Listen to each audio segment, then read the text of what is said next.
Break के बाद स्वागत है आपका। आप देख रहे हैं नवरात्र स्पेशल कालचक्र और आज के इस स्पेशल शो में पंडित जी हमें अष्टमी और नवमी दोनों ही दिनों पर कन्या पूजन करने की सही विधि और खास नियमों के बारे में भी विस्तार से बता रहे हैं। तो चलिए अब इस चर्चा को आगे बढ़ाते हैं और पंडित जी से जानते हैं कि कन्याओं का पूजन करने के बाद हमें किन बातों का खास ध्यान रखना चाहिए। पूजन करने के बाद पंडित जी, पूजन करने के बाद कौन कौन सी सावधानियां? देखिए, कन्याओं के जाने के बाद थाली को तुरंत ना हटाएं और उनके हाथ की अगर जूठन गिरी हुई है तो समझ लीजिए ना कि आपका घर धन्य हो गया।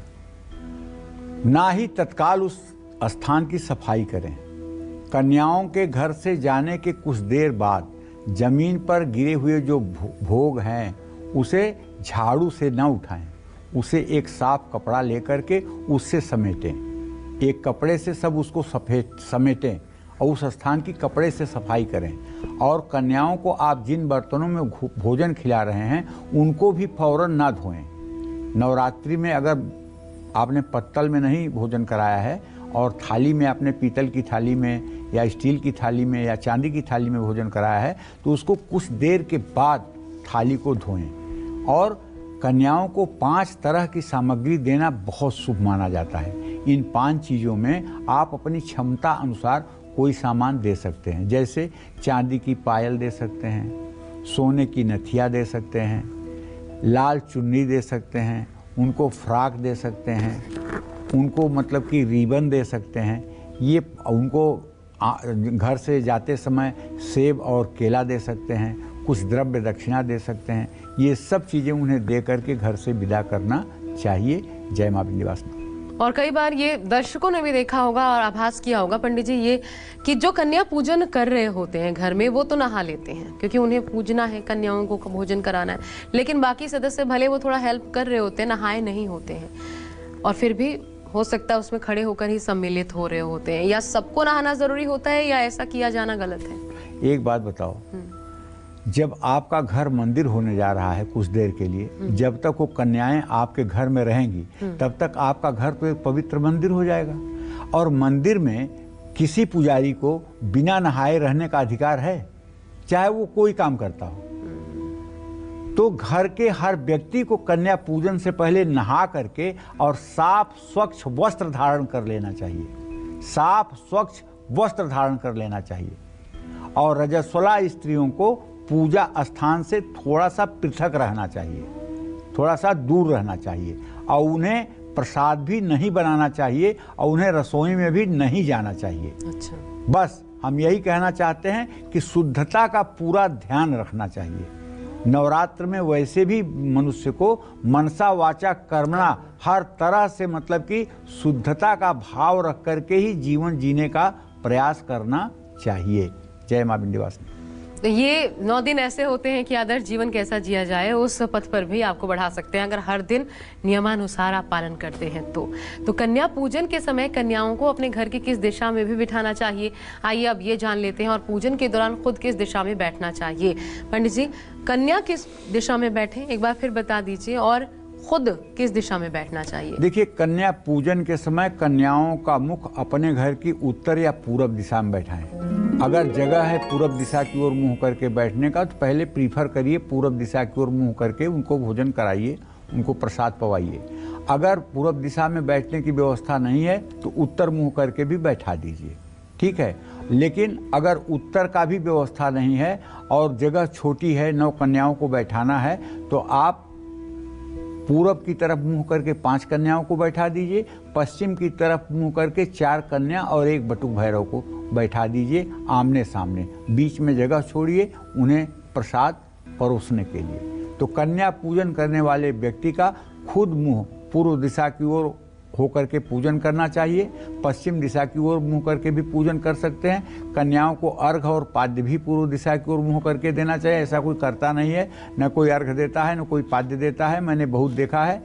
तो पैर ही धो लीजिए, आलता ही लगा दीजिए पैर में, माथे पर चंदन लगा दीजिए, माला गले में धारण करा दीजिए और उसके बाद में धूप जला करके रख दीजिए, दिया दिखा दीजिए और इसके बाद में उनको प्रसाद की सामग्री चढ़ा दीजिए। बाद में जब वो भोजन कर लें तो उनका कपूर से आरती कर लीजिए, हाँ, और दक्षिण पूर्व दिशा की ओर मुँह करके आरती कर लीजिए और माँ का प्रसाद बनाते समय भी आपका मुख पूरब दिशा में हो, ऐसा प्रयास करिए। फिर कन्याओं की थाली लगाते समय भी अपना मुंह पूरब दिशा में रखें।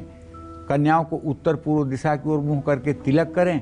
कन्याओं को भोजन परोसते समय उनके बिल्कुल सामने ना खड़े हों। इन सब बातों का ध्यान रखिए तो निश्चित रूप से कन्या पूजन सफल होगा। और कन्याओं को भोजन करवाने के बाद कन्याओं को क्या देकर आपको विदा करना चाहिए? पंडित जी, अभी आपने 5 चीजों की बात की थी कि 5 अगर आप चीजें देते हैं दान में शुभ होती हैं, उनमें क्या क्या हम शामिल कर सकते हैं? देखो आशा, सही बात तो है कि यथाशक्ति तथा भक्ति। देवता जो है क्रियाग्राही नहीं है, देवता भावग्राही है। और माँ भी जो है क्रियाग्राही नहीं है, माँ भी भावग्राही है। वो हमारे भाव को देखती है, हमारे सामर्थ्य को देखती है। हमारे सामर्थ्य और भाव को देख करके वो हम पर संतुष्ट होती है। अपनी सामर्थ्य के अनुसार हम जो कर सकते हैं वही करना चाहिए। अब ऐसा नहीं कि मैंने बता दिया कि चांदी का पायल देना, सोने की नथिया देना और आप बड़े धर्मवीर बन गए 5 रुपए सैकड़े कर्ज उठा करके और ले आकर के आपने सबको दे दिया। ये उचित नहीं है। हाँ, भगवती ने आपको सामर्थ्य दिया है। आपके ये सब दान पुण्य करने पर आपकी परिस्थिति पर कोई प्रभाव नहीं पड़ेगा, तब आपको करना चाहिए जी। जैसी आपकी परिस्थिति है उस अनुरूप आपको कार्य करना चाहिए। और सामान्य रूप से क्या किया और जा सकता है? सामान्य रूप से कन्याओं को भोजन कराने के बाद एक गरी गोला दीजिए। नारियल ले जाएगी, कहाँ तोड़ेगी, कैसे क्या करेगी, एक गरी गोला देकर के विदा करिए। ये शुभ होता है। नारियल के गरी गोले को श्रीफल भी कहते हैं, नारियल को भी श्रीफल कहते हैं। ये माँ लक्ष्मी को बहुत प्रिय है। तो कन्याओं को नारियल गरी गोला दे करके आपके अगर विदा कर रहे हैं तो आपके घर में सुख समृद्धि हमेशा बनी रहेगी, ऐश्वर्य की प्राप्ति होती रहेगी। घर में कभी भी धन का अभाव नहीं होगा। कन्याओं को भोजन कराने के बाद कोई एक मौसमी फल भी दे करके उन्हें विदा करना चाहिए। ये शुभ होता है। जैसे इस समय आप उन्हें सेब दीजिए, केला दीजिए, ठीक है। लेकिन चैत्र वाले नवरात्र में अगर आम मिल जाए तो आम भी आप दे सकते हैं, क्योंकि केला भगवान विष्णु का प्रिय है। कन्याओं को विदा करते समय केला देने से श्रीहरि की कृपा हमेशा परिवार पर बनी रहती है। जय मां विंध्यवासिनी। और एक और सवाल है पंडित जी, कन्या पूजन से ही जुड़ा, कि कन्याओं को भोजन करवाने से पहले, कन्या पूजन से पहले क्या परिवार के किसी भी सदस्य को कुछ नहीं खाना चाहिए? सारे उपवास पे ही होने चाहिए? और बच्चे हों तो क्या उनके लिए छूट है? देखिए, सही बात यह है, हमारे सनातन धर्म में बालक, वृद्ध और रोगी 3 लोगों के लिए और गर्भिणी महिला, इन 4 लोगों के लिए कोई नियम नहीं है। अगर कोई छोटा बालक है, 1 साल का, 1.5 साल का, 5-6 वर्ष का, 5 वर्ष का भी है, 6 वर्ष का भी है, 8 वर्ष का भी है, अच्छा, ठीक है, उसके लिए कोई नियम नहीं लागू होगा। कोई वृद्ध है, 84 साल का, 90 साल का और अचेत अवस्था में है, अपनी क्रिया नहीं कर पाता है, उसके लिए कोई नियम नहीं है। और रोगी और वृद्ध, अगर कोई रोग से ग्रसित है, उसे दवाई खिलाना सुबह जरूरी है, दवाई के पहले कुछ खिलाना जरूरी है, तो उसमें भी कोई दोष नहीं है। या कोई गर्भिणी महिला है जिसको बेड पर से उठने के लिए डॉक्टर ने मना किया है, जिसके खान पान के लिए डॉक्टर ने कहा है, तो उसके लिए भी आप रोक टोक मत करिए, ठीक है। बाकी परिवार के जो स्वस्थ जन हैं उन सब लोगों को नहाना चाहिए और तब तक कुछ नहीं खाना चाहिए जब तक कन्या पूजन समाप्त न हो जाए। यही उचित है और यही धर्म संगत है। मैं एक और चीज पूछना चाहती हूँ पंडित जी आपसे। कई व्रतों में मैंने देखा है कि जो लोग व्रत भी कर रहे होते हैं, उस दिन का उपवास रख रहे, जैसे एकादशी हो गई, तो नहाने के पहले भी वो चाय पी लेते हैं, फिर नहाते हैं, फिर पूजन वूजन करते हैं। तो ये चाय को लेकर के छूट है क्या? या देखो, ऐसा है, सही पूछ रही हो, नहाने के बाद ही व्रत शुरू होता है, नहाने के पहले तक व्रत नहीं शुरू होता है, ठीक है ना। जब आपने नहा लिया ना, तब आपने मान लिया कि अब हम व्रत हैं। जब आपने नहा लिया तो मान लिया कि हम व्रत हैं, क्योंकि ये मान्यता का विषय है। जब नहा लेता है आदमी तो सोचता है हम व्रत हैं। अच्छा, और पूजा करते समय नहा लिया है, लेकिन पूजा करने से पहले, क्योंकि लंबा पाठ है, दूध पिया जा सकता है? या अरे दूध नहीं, आप पाठ कर रहे हैं ना, तो मतलब कि जैसे पहला अध्याय आपने कर लिया, उसके बाद आप मखाना, मूंगफली, चाय, दूध कुछ भी ले सकते हैं, उसके बाद फिर दूसरे अध्याय का विनियोग करके और फिर मतलब कि आगे की तरफ बढ़िए, या चतुर्थ अध्याय पढ़ करके वहाँ विश्राम लेकर के वहाँ आप कुछ फल पा सकते हैं। और शुरू करने से पहले भी आप कुछ फलाहार ले सकते हैं। शुरू करने के पहले भी आप कुछ फलाहार ले सकते हैं, लेकिन नमक और अन्न का निषेध है, मूली का निषेध है, दूध मेवे ये सब आप ले सकते हैं। तो ये इसका तो कहीं कोई दोष नहीं है। अच्छा पंडित जी, अगला सवाल ये है कि अगर मान लीजिए अष्टमी नवमी पर जिस दिन आपने बताया कन्या पूजन का विधान है, उस दिन अगर यात्रा करना जरूरी ही हो, अनिवार्य हो, नहीं टाला जा सकता, तब कैसे करें कन्या पूजन, कब करें कन्या? देखिए, कन्या पूजन तो यस्मिन कस्मिन दिने मृत्यु भक्त श्रद्धा समन्विता, किसी भी दिन कन्या पूजन किया जा सकता है। 365 दिन हैं, इन 365 दिनों में हर समय शक्ति का वास है और हर समय आप कन्या पूजन कर सकते हैं। आप यात्रा कर रहे हैं, यात्रा से वापस आइए, विजयदशमी के दिन छुट्टी रहती है, उस दिन कन्या पूजन कर दीजिए। अच्छा, उसके बाद किसी शुक्रवार के दिन कन्या पूजन का आयोजन करिए। लेकिन ध्यान रखिए कि कन्या पूजन करने के पहले आपके घर में उत्सव जैसा माहौल होना चाहिए। सभी लोग अच्छे अच्छे कपड़े पहने, सभी लोग नहा लें, सभी लोग प्रसन्न रहें, सभी लोग भाग दौड़ करते रहें, कन्याओं की सेवा में सभी लोग लगे रहें पूरे मनोयोग से कि मेरे यहाँ तो बस नवदुर्गा आ गई हैं। ये क्यों सोचते हो कन्याएं, नवदुर्गा आ गई हैं, अब आज से तो हमारा पाप ताप नष्ट, आज से तुम्हारा पाप ताप। देखो, विश्वास नहीं करोगे ना, कोई फल नहीं मिलेगा। विश्वास नहीं करोगे तो कोई फल नहीं मिलेगा। मैं एक छोटी सी घटना बता रहा हूँ, समय अभाव है लेकिन सुनो। एक बार लाखों लोग मतलब कि हरिद्वार नहाने जा रहे थे।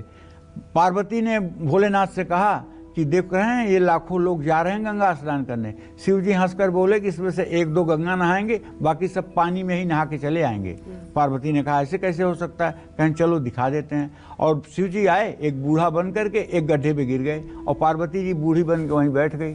जो लोग गंगा स्नान करके आते थे उनसे कहते थे भैया मेरे पति को इस गड्ढे में से निकाल दीजिए, लेकिन मेरे पति निष्पाप हैं, अगर इनको आप कोई पाप किए होंगे, छुएंगे तो आप जल जाएंगे। तो जितने लोग आते थे खड़े होते थे, फिर चले जाते थे। ऐसे 4 घंटे तक क्रम चला, कोई न उठाया। एक आदमी आ रहा था नहाकर, उससे भी पार्वती माता ने कहा कि भैया मेरे पति गड्ढे में गिर गए हैं, अगर आप निष्पाप हो तो निकाल दीजिए। मैं कौन सा पाप किया हूँ, अभी गंगा नहा के आया हूँ, सारा पाप तो मेरा गंगा मैया ने ले लिया, मैं निकालता हूँ आपके पति को। निकाल कर बाहर कर दिया।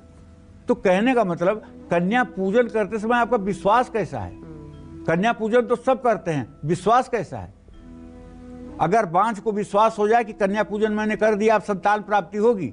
निर्धन को विश्वास हो जाए कि अब तो मैंने कन्या पूजन कर लिया, अब दुनिया की कोई ताकत नहीं कि लक्ष्मी को हमसे कोई अलग करे। कन्या पूजन करते समय कोई मुकदमा लड़ने वाला आदमी, अरे मैंने तो 9 कन्याओं की पूजन कर लिया, अब तो मैं मुकदमे में, ठसक होनी चाहिए अंदर, भगवती के प्रति ठसक होनी चाहिए। यहाँ मैं, माँ मेरी मेरे साथ है, अब कोई मेरा क्या बिगाड़ेगा, ये ठसक होना चाहिए, ये गर्व होना चाहिए, ये मन में पूर्ण विश्वास होना चाहिए। अरे मैंने तो माँ को पूज लिया यार, साक्षात माँ आई थी मेरे घर, अब मुझे क्या दिक्कत है, अब मुझे क्या परेशानी है। और विश्वास नहीं है, अरे ऐसे ही तो बस वही गंगा नहाओ जरूर, लेकिन पानी में नहा के निकल जाओ, विश्वास नहीं होगा पाप मेरे धुल गए। जय मां विंध्यवासिनी। ठीक है, और अब एक ब्रेक का वक्त हो चला है, लेकिन कल अष्टमी, परसों नवमी, तो किस मुहूर्त में किया गया कन्या पूजन सबसे ज्यादा फलदायी और पुण्यकारी मान्य होगा? अष्टमी नवमी पर क्या है कन्या पूजन का सबसे सही और सटीक मुहूर्त, ये भी जानेंगे पंडित जी से इस एक छोटे से ब्रेक के बाद। आप बने रहिए हमारे साथ, देखते रहिए नवरात्र स्पेशल कालचक्र। जय माता दी।